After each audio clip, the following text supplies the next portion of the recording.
பள்ளிக் கல்வித்துறைக்கு மத்திய அரசு வழங்கிய 5,583 கோடி ரூபாய் எங்கே போனது என்று தமிழக பாஜக தலைவர் அண்ணாமலை கேள்வி எழுப்பியுள்ளார்.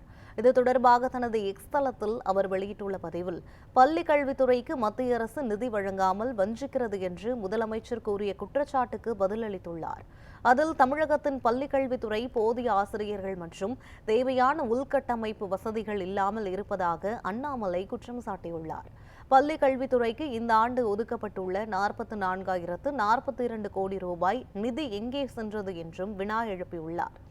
அரசு பள்ளிகளின் உள்கட்டமைப்பை மேம்படுத்துதல் உள்பட பல்வேறு பணிகளுக்காக 2021ஆம் ஆண்டு தொடங்கி 2024ஆம் ஆண்டு வரை வழங்கப்பட்ட 5,583 கோடி ரூபாய் நிதி எங்கே போனது என்றும் கேள்வி எழுப்பியுள்ளார். வாங்கிய நிதியை முறையாக பயன்படுத்தாமல் மத்திய அரசு வஞ்சிக்கிறது என்று உண்மைக்கு மாறாக கூறலாமா என்றும் அண்ணாமலை கேள்வி எழுப்பியுள்ளார்.